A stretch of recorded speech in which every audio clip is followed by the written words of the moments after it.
Ngayon, ano mensahe dyan na pinarating? Hmm?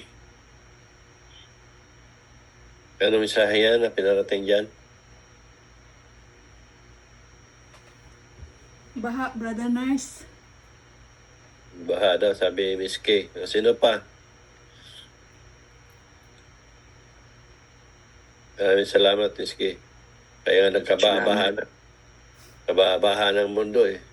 Kasi, yun ang sabi ni Miss K, baha para matuto ang tao. Ha? Baha man na makikita sa online, Oo. Brother Nars. Yan Kahit naman saan, talaga. puro baha. Ano pa? Sino nasabing tsunami? Ako, Kuya Nars. Salamat, GR. Sino pa?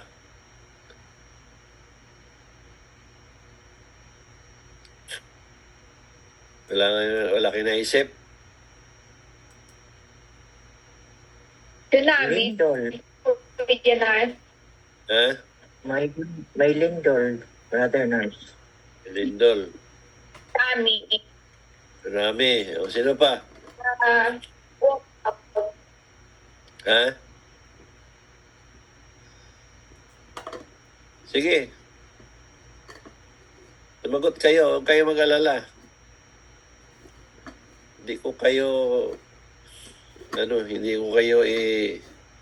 i-focus o ibigay ang buong atensyon sa inyo. Gusto ko lang marinig sa inyo. Wala kayong naisip?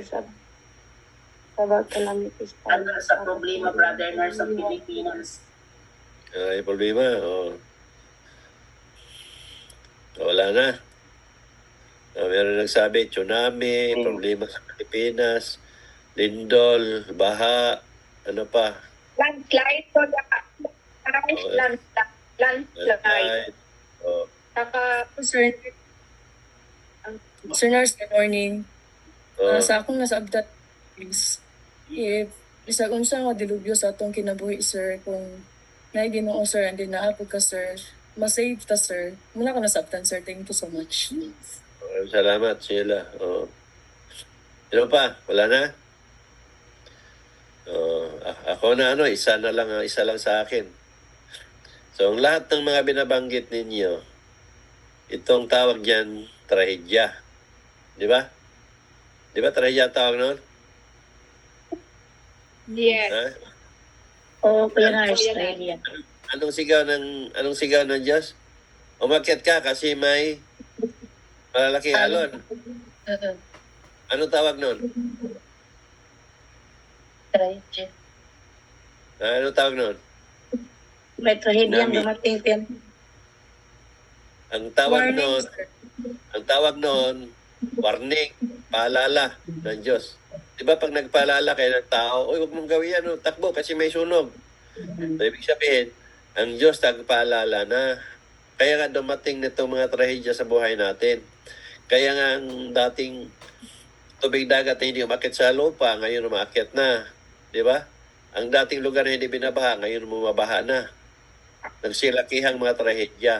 So ito yung minsan na pinarating ng Diyos na ang Diyos nagpaalala na sa tao para magkaroon ng magbabago, pagsisisi, di ba? Bakit nag-warning ang Diyos? Para maligtas, di ba sabi niya, umakyat ka dito sa taas, ibig sabihin, para maligtas ang tao. Kaya nga tayo pinalalahanan para magawa natin yung gusto ng Diyos na tatlo. Sabi niya, tatlo na kayo sa tao. Pag ginawa natin yon, dahil nandun ang Diyos sa taas, ibig sabihin, pinalalahanan ka, Diyos o maligtas ka kung sumunod ka. Ako sumunod ako umakyat, ang sabi ng Diyos, iiwan mo yung timba. Ibig sabihin ng Diyos, yung mga bagay na meron tayo, pera, kayamanan, lupa o ano man, iwanan mo yan lahat eh. Huwag mong isipin yon. Dahil iwanan mo yan lahat, pagdating sa kabilang buhay, pag namatay tayo, wala kang madadala. Yun yung sinabi ng Diyos dyan. Ano ba yung timba? Ano yung mga hinakot ninyo? Gamit ka ng timba, di ba? May pera kayo, ilagay nyo sa timba. Di ba? Ano mga pagkain ninyo? Mga bigas nyo, ilagay nyo sa timba. Tubig, ilagay sa timba. O ano man yung ari-arian ninyo. Di ba? Ilagay nyo sa isang lalagyan. Yun yung timba. Di ba? Ano yung dalampasigan? Ito yung lupa. Kung ano makikita natin. Mga laman. Laman dagat o ano man yung mga laman lupa na pagkakitaan natin.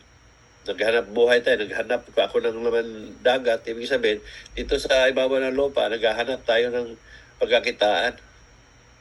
Di ba? Pagdating ng trahedya, pagdating ng panahon na yon, wala tayong madadala dahil iiwan natin lahat yan. Yun ang sabi ng Diyos. Hayaan mo yan, iwanan mo yan, umakyat ka. O, di ba? Dahil ang dala-dala mo lang kung ano ang meron ka na kabutihan. Nadala mo na iyon ang pagharap mo sa Diyos.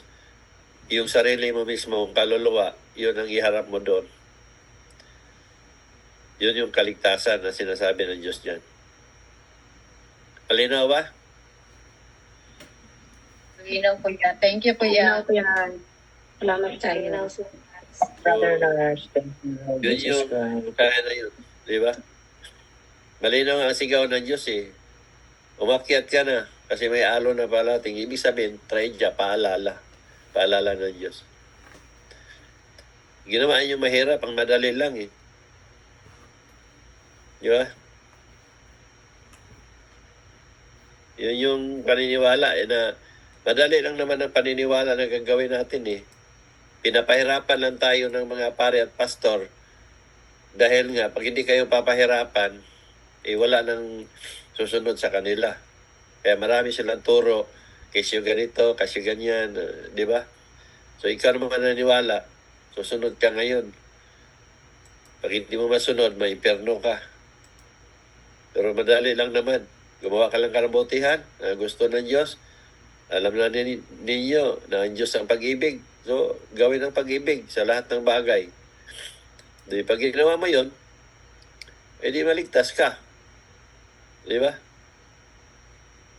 Yun ang nagpahirap eh. Kaya nga tinawag ng Diyos na nabiro ang kasalanan ng mga pare at pastor kasi sila ang nagpapahirap doon sa mga tao. Ginawa lang mahirap ang paniniwala samantalang napakasimple lang. Gumawa ka lang ng kabutihan habang nabubuhay, doon pa lang maligtas ka na. Pero hindi ganun kadali din dahil kailangan alam mo kung ano yung mga kabutihan na yun na ginawa mo. Baka naman tulong ka ng tulong para sabihin mabuting tao ka. Di ba? Gawin mo isang bagay para sabihin mabuting tao ka. Hindi rin tanggapin ng Diyos yan. Kasi nga, sinasabi ng Diyos, isasayaw ko sa tao ang paniwalang may kapalit. O di ba? So hindi rin tanggapin ng Diyos yun kasi ginawa mo lang yan para ka lang purihin, para ka maligtas. Di ba? So ang kailangan ng Diyos, gawin mo ang isang bagay na alam mo yun ang tama, na makinabangan ng lahat ng sumusunod o sa henerasyon natin. Yun ang tamang paniniwala. Hindi yung gagawin mo lang kasi para maligtas ka. Dahil hindi yan tanggapin ng Diyos. Ginawa mo lang yan na hindi mo ka sa loob mo, napilitan ka lang dahil nga naghahangad ka ng kaligtasan. Ang kailangan ng Diyos ang paniniwalang walang kapalit. Gawin mo ang isang bagay dahil yun ang nakakabuti sa lahat ng bagay. Tao, hayop o dinikha ng Diyos dito sa paligid para makinabangan ng lahat. Di ba? Dali lang ano? Ha? Meron ba yan? Siguro kung ako ang teacher sa school, siguro di siguro uwi ang estudyante ba? Ha? Paano uwi? Matagal ako mag-Zoom eh. Ilang oras. Hindi rin makaalis yung estudyante kasi natatakot. Umuwi tayo. Baka mawala ang buhay natin. Hindi na uwi talaga kahit ayaw. Talagang nagpaiwan sa school. Di ba? Walang magkating classes. Sige, subukan yung magkating classes. Di ba? Hindi kayo makarating sa bahay. Hindi talaga magkating classes dyan, te. Di ba? Tulad ngayon ng paggamot. Walang magpagamot. Kahit may sakit, ayaw. Sabihan, papagamot ka kay Sir Nurse. Ayoko. Mapahiya tayo doon. O, di ba? Ayoko. Malaman ng asawa ang ginagawa ko. O, yun. Ang nangibabaw, takot. Sa halip na magpasalamat na may nakita at sinabi para alam kung ano yung pagkakamali at mabago. Bakit pinakita ng Diyos? Para mapatunayan at tunay akong ginamit at mabuo ang paniniwala ninyo. Pag walang may pakita ang Diyos, paano mabuo? Sabihin ninyo, di totoo pala kasi wala siya man na siyang nakita. Ngayon pag may nakita naman, natatakot. Di ba? Meron dyan nagalit. Napakialamiro daw ako. Paano pakialamiro? Binuo na nga ng Diyos ang paniniwala mo eh. Kasi yun ang kaligtasan mo eh.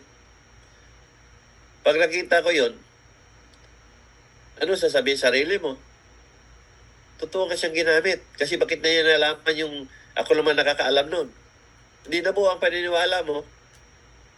Di ba? So hindi lang talaga nag-isip ang tao ng tama. Puro takot ang meron. Pero pag kwentuhin mo, gusto maligtas. Kung saan ang reliyon pinasok kasi gusto maligtas. Bakit lumipat ka? Kasi walang kaligtasan doon. Naghanap ang tunay na kaligtasan. Ngayon, may taong ginamit ng Diyos na boses magkakagaling. Makita ng parating, makita ng kasalanan ng tao. Natatakot. Di ba? Pakialamiro. Paano na ba kakalamiro yun?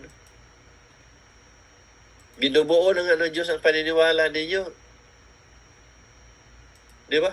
Tapos nagkakaroon ng takot. Anong gusto niyo? Yung walang makita. Walang ipakita ang Diyos sa totoong ginagawa ninyo. Paano kayo magkaroon ng paniniwala na kailangan ng Diyos? Di ba? Kaya maraming bagay, samot-saring bagay ang pinapakita ng Diyos sa inyo para magsabi ninyong totoo akong ginamit. Ang Diyos nga ang gumagawa ng paraan kung paano kayo iligtas. Kasi nga nalaso na ang utak ninyo sa maling turo. Kaya ang Diyos hindi makakatulog kakaisip kung paano kayo iligtas. Di ba? Ngayon, ang ginawa ng Diyos, pinapasok ako ng kasino para mapatunayan sa inyo na tunay na may kausap akong Diyos. Doon sa makina, ginamit na niya ang makina na walang ibang makakaalam doon kung kailan lalabas yung grand prize noon. Di ba? Ngayon, sinabi na niya, yung makina na yan, may grand yan lalabas. Upuan mo yan. Ngayon, nakasampung grand ako na lumabas sa sinabi ng Diyos. Sakto talaga lumabas. Ang nakuha ko, mahigit pa 10 yan Palagay na lang natin 10. Sa grand pa lang yun. Ngayon, yung hindi ko nakuha, ilan yun? 3 na hindi ko nakuha. Kasi umalis ako. Saktong machine talaga nandoon. Kaya ang sinasabi ng tao, yung ba ginamit ng Diyos? Nakakasino? Pinatunayan nga ng Diyos na may kausap akong Diyos. Pinatunayan sa inyo na may kausap ako. Kasi walang ibang nakakaalam nun. Makita mo ba yung grano na random yun? Maraming nagkasino dyan. Tanong niyo kung nakagrand sila ng marami. Swerte lang may isa sa inyo. O di ba? Sa akin, ang dami sa loob ng palagay na lang natin 10 years o 12 years o mga ganun. For 12 years, sa 16 years kong ginawa, hindi naman ako nagkasino agad. Matagal pa naman Palagay na lang natin, 10 years, sa loob ng 10 years. Nakasampung ako, grand. Di ba? Bago ko magkrusada, meron yan. Sino nakaalam nun? Di ba? Diyos lang ang nakakaalam nun Bakit nagkatotoo? Doon tayo sa Rule 12. So, sipin niyo yung Rule 12. Ang dami ang ginawa ng Diyos para patunayan sa inyo na mayroon akong kausap. Sipin mo yung Rule 12. 2 lamisa yan. Umiikot. Ang isang lamisa, counterflow ang ikot nun. Yung bola umiikot. So, 3 yun, bale.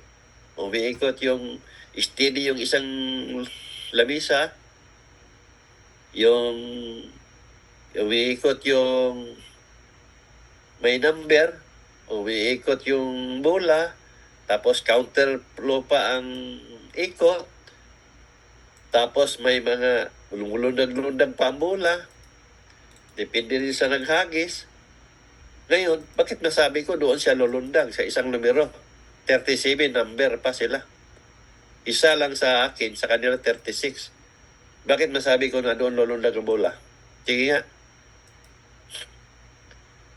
Patunayan ko sa inyo na nakakita ako at alam ko. Kasi binan nga ako ng kasino. Malino yan ah. Usisahin ninyo. Meron, may record ako sa kasino. Binan ako dahil ano daw ako? Money laundering. Wala na akong pirang malalaking kinuha sa bangko at dinala ko sa kasino. Pinasok ko at pinabariyahan ko at binalik ko sa bangko. Ginawang cheque para sabihin natin nag money laundering ako. Di ba? Malino yan eh. Kaya kami manan, ako naglaro ng roulette wheels. Tinanong pa ako. Kasi nakikita nila na paano kumukuha ng pera itong malalaki. Di ba? Sa isang araw, magkakaroon ako ng limit na 5,000, naabot ko yung 5,000. Saan ako kukuha nun? Galing dito sa roulette, lilipat doon sa machine. Wala pang buong araw yan. Bilang oras lang. Na-reach ko na yun. Ng limit na 5,000. Saan ako kukuha ng pera nun? So mag-isip sila, kung nag-money laundering ako, minamanan ako, sinusundan ako ng kamera. Sinabihan pa ako, nahihirap ka namin hanapin, lipat-lipat ka. Mismo sa kasino nagsabi. Sipin niyo yun. Pag tuwing pumunta ako, minamanan ako. Ngayon, sino nakakaalam nun kung saan ang bola ang lulundag? Yun yung sinasabi ko dyan. Pinatunayan sa inyo ng Diyos. Ang daming ginawa ng Diyos sa inyo. Napatunayan. Anong gumagana doon? Power of mind. Yun yung kinakausap ako ng Diyos. Oh, yun. Doon sa masinay, punta ka dyan kasi may grand dyan. Eh, bakit nagkatotoo yun? Naniwala kayo, Diyos lang nakakaalam. Tapos ngayon, hindi nyo matanggap. Ngayon, nakatingin ako sa roulette wheels. Hindi pa nga ihagis ang bola. Sinasabi ko na kay MJ, kay Susan, na yung bola na yan doon na lulundang. Pag hintuan ng bola, ang haba ng ikot yan. Ang daming ikot yan. Kung 100 ikot, may sigit pa siguro. Pag lundag yan doon ng bola, maulundag. Sabi ni MJ, Papa, paano nangyari yun? O di ba? Nagwawandir pa si MJ, Papa, paano nangyari yun? Iyan si Pedro, sinabihan ko yan. Pedro, doon lulundag yun, sa number 7. O, ano sabi ni Pedro? La, kuya, tama na, o. O, di ba? Bisa sabi ko, Pedro, tayaan mo yun kasi yun ang lalabas. Hindi niya tatayaan, pero doon na ang bola. Isipin niyo yun. Hindi pa hinagis ang bola, ha? Pero alam ko na kung saan siya hinto. Alam ko kung saan lulundag. Kaya binana ko sa kasino, nakikita nila talaga sa kamera na hindi tunay na rin yung tao. Na sino pwedeng gumawa nito? Wala namang espiritong Diyos na magsugal. Tawag sa inyo sugal, pero hindi sugal yan. Sport yan. Di ba?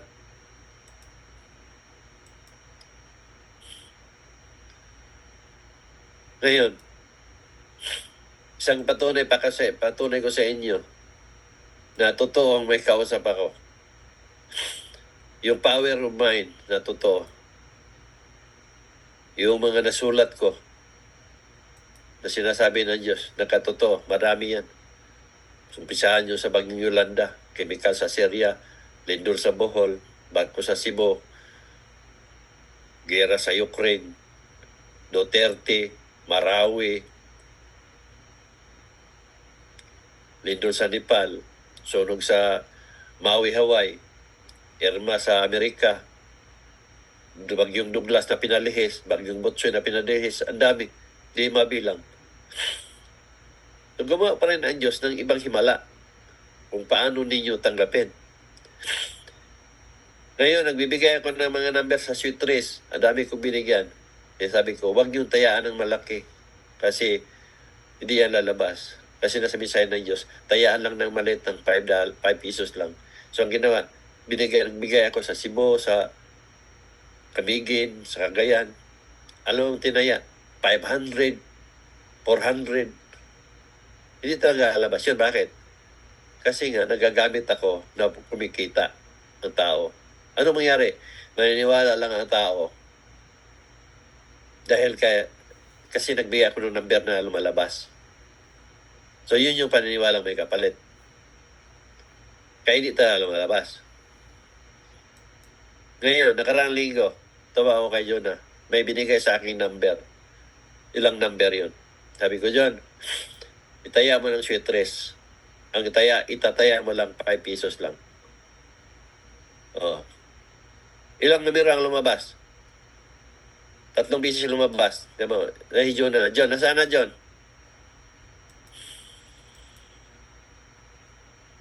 John na. Oh, yan. John na. Nagpadala ako ng una ng utang ko kay Maymay. May pautang ko ng 600. Kasi pataya ko kay mama mo. 5 pesos lang. Huwag niyong taya na malaki at huwag niyong sabayan. So, si John ang tagataya sa akin. Ano yung, ilang numero yun, John, ang binigay ko sa iyo? Ilan yun? 5 ko, 5. 5 ka numero. Oh. Ngayon, sa 5 numero na yun, at tinatayaan ni John na yan sa, ano yung mga tinatayaan sa inyo? STL, 3D. O, share 3D. Ngayon, pangatlong araw yata. Hindi lumabas, pangalawang araw. Pangatlo ko, ang 910 sa STL, pero nagtaya, 3D ra.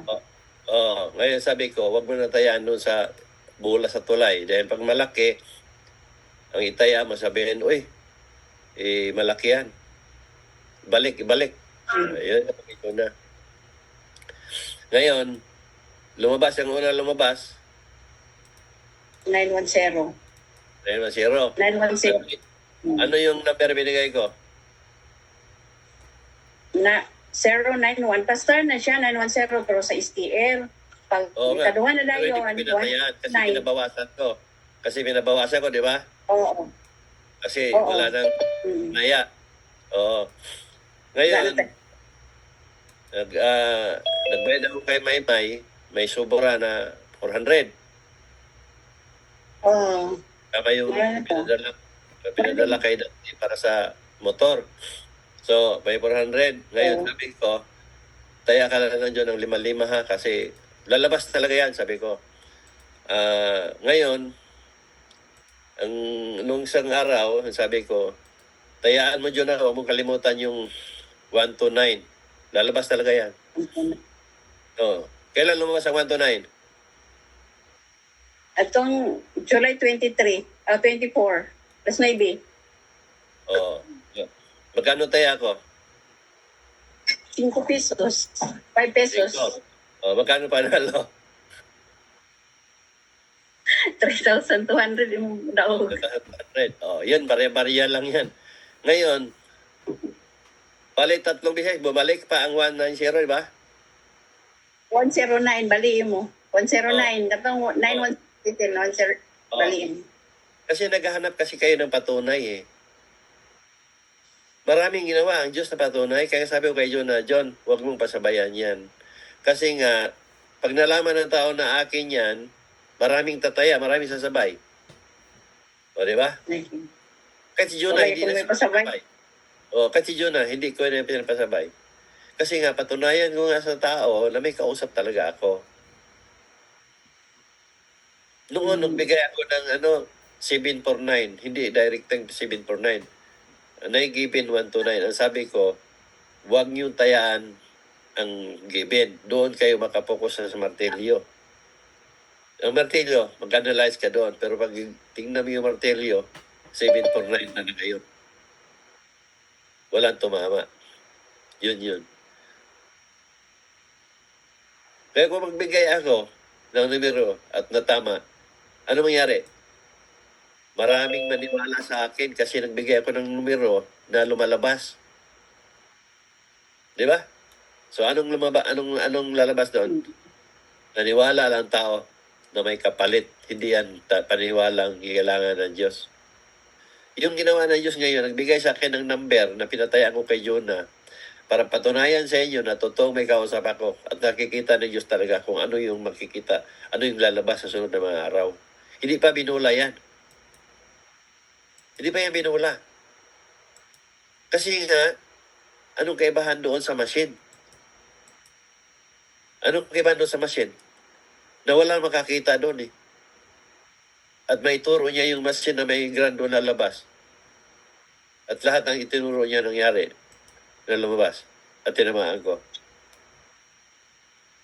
Anong kaibahan doon sa roulette wheels? Na dalawang umiikot. Yung lamisa, yung bola, at hindi pa nahihinagis. Sinasabi ko na nandun bola lulundag. Di ba? Tapos sasabihin ninyo, imposible. Nangyari na nga eh. Nandiyan na nga eh. Bakit hindi nyo kayang tanggapin? Bakit hindi nyo kayang paniwalaan na may Diyos na akong kausap?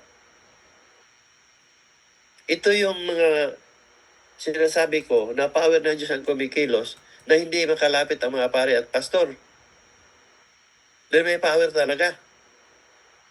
Hindi nyo masabing hindi totoo. Pepestigahan nyo, punta kayo sino. Pestigahan nyo, samahan ko kayo. Check diyan lang ako sa pintuan, di ako mapasok sa loob. Pero ibigyan ko kayo ng pahintulot na sabihin nyo sa kanilang record kung paano ko tumaya at paano ako nakakuha ng mga grant na walang dayaan. Check, makita ninyo, sabihin ninyo, totoo nga. Kasi may record yan eh. Kaya binaban ako sa kasino. Dahil nakikita na talaga nila na hindi ako huli ng tao. Hindi kayo baba ng basta-basta. Maliban kung nagbasa ko ng salamin, nagbasa ko ng machine, baban ako. Pero pagkabahan ko, walang dahilan. Hindi naman totoong mayroon akong binamaninaw ni Ring. Para sabihin kong ilihis ko yung sinabi ko, pero totoo binamaninaw ni Ring. Wala naman. Paano ko patutunayan sa inyo? Punta ko sa bangko, sama ko kayo. O may pirang mapasok sa akin ng malalakit nila ko sa casino at pinakonvert ko ng ticket, binalik ko sa bangko para sabihin natin may money laundering. Wala kayong makita. Ang makita lang ninyo na ang dami kong grand prize na nalo kung saan yung machine na sinabi ng Diyos. At doon yung makita din ang record na kung saan tumatama yung mga malalaking taya doon sa roulette. Yun ang pinagtaka ng casino kung paano ko nakukuha yun. Kahit anong isip ng casino, maloko sila mag-isip kung paano ko makukuha yun. Ano ibig sabihin dito? Yung STL, yung tusitres, hindi pa nabola. Araw pa ang bilang. Alam ko kung anong lalabas sa sunod na mga araw. May patunay yan eh. May ticket yan. Pakita mo yung ticket John sa kanila. Para sabihin na, kwento lang sa akin. Totoo. Kasi pala. Kuha man ng ticket niya mo daw ko, pero nga yung mga ticket nga kung tayan. Yan o. Yung mga ticket natin na tayo Yan o. Kuha man tong daw kahapon. Nakita niyo. 3 numero lang. Lumabas ha. Sipin niyo yun. 4 ang binigay ko. O 5. Baka makikita ni Jonah yung pang-5 dyan. Baka magkagulo kayo dyan sa sa tayaan. Di ba? So, yun yung sinasabi ko. Ang Diyos gumagawa ng maraming paraan kung paano kayo iligtas. Pinapatunayan niya na totoo talagang may kausap ako na Diyos. Mahirap lang talaga tanggapin ninyo kasi wala pang taong naging katulad ko na narinig ninyo. Kahit sa mga ninuno pa ninyo, wala kayong narinig na tao na makakita ng kasalanan ng tao. Wala kayo bang nakitang tao na makakita kung anong meron sa parating. At wala kayong taong nakita na buhay pa lang ang tao, masabi kung mamatay na tao. Kaya nga sinabi nga ng Diyos, number 1 ka sa napili ko. Walang ibang nakagawa nito kundi ako. Hindi nyo pwede sabihin na inaangkin ko na hindi totoo. Dahil punong-puno ng katotohanan yan. Kaya nga pag may nangutya, pinagtawanan ko lang kayo.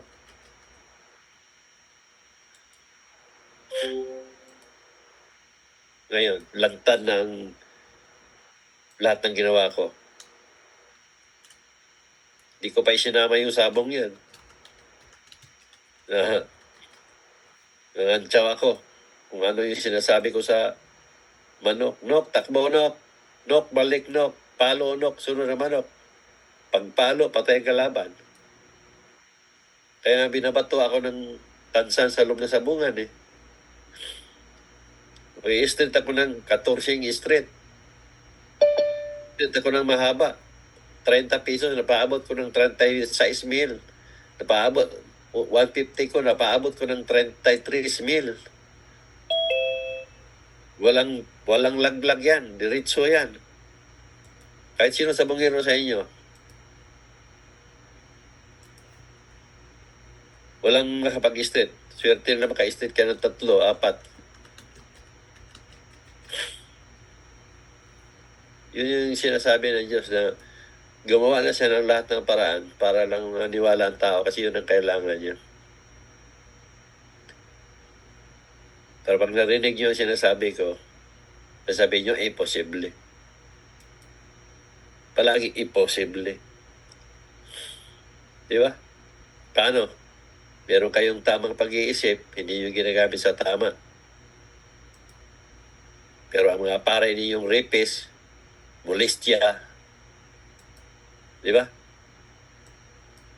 Ano sinasabi ninyo? No, tao lang si Father eh, kaya ng rape. Tao lang si Father, tao lang si Pastor, kaya ng molestya. Di ba? Mas pinaniwalaan ninyo yan. Pero bang ginamit ng Diyos ng mga rape? May ginamit ba ng Diyos ng molestya? May ginamit ba ng Diyos ng mga loko? Ginamit ka ng Diyos tapos sarili mong Diyos pinagkakitaan mo? Naniwala ka ng Diyos na may Diyos na gumamit sa iyo tapos ginamit mo ang salita at pangalan niya para kumita ka ng pera at mabuhay? Hindi na Diyos ang pagkakilala ninyo. May Diyos ba pagkakitaan? Yun sinasabi ng Diyos, isa sa ay gusto ko lang may kapalit. Ito yung paniniwala ninyo na may kapalit. Naniwala kayo, pero ginamit ninyo ang Diyos para kumita. So, yun yung paniwalang may kapalit. Kaya tinatawag kayong labiro makasalanan. Kayo mga madre, katulong ng mga pare ninyo, ginawa na kayong parausan, pero naniwala pa kayo sa pare ninyo. Ay, sa gwapo si Father. Pag request si Father, wala si madre. Kaya di-design yung damit na madre ng mga laki. Kasi nga, pag nabuntis, parang wala lang. Pag gano'n na, kataon, palanglang na, murag wala lang. Yun yung pasanta-santa. Pero demonyo pala. Yung mga pare ninyo, pasanto-santo. Pero mga demonyo pala.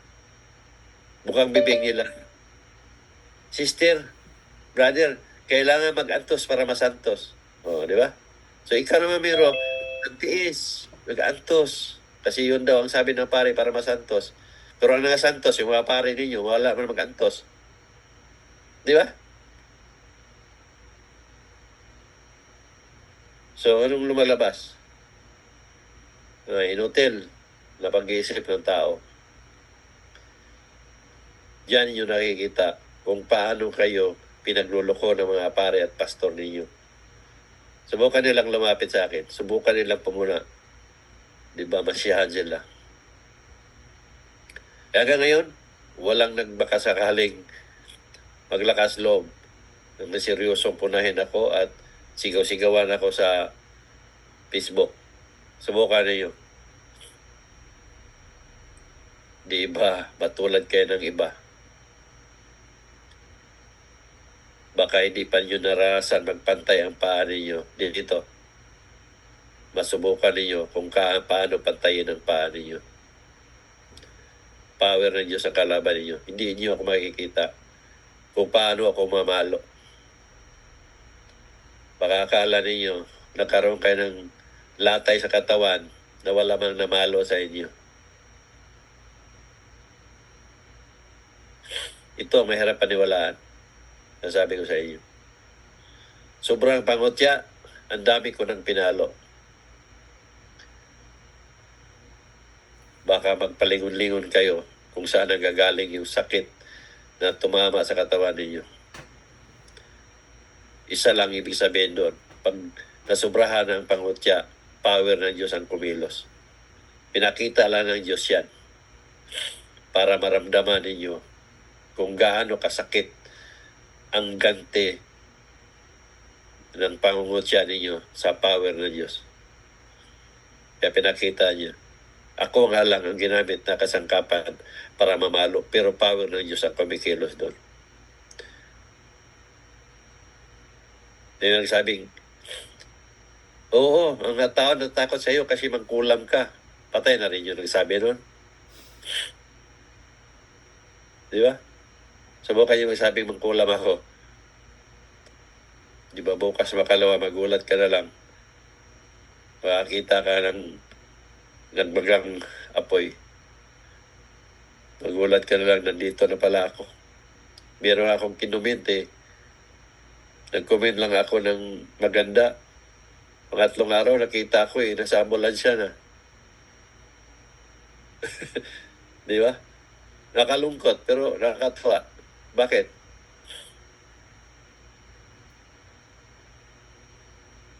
Hindi ko alam kung pagkakataon yun, pero imposible. Sa dami ng nangyari sa mga pumuna, sa daming pagkakataon, grabe naman yung pagkakataon. Yung harap-harapan, nandyan si Jonah, nandyan ang kapatid ko. Sabi ko, natingnan nyo yung motor.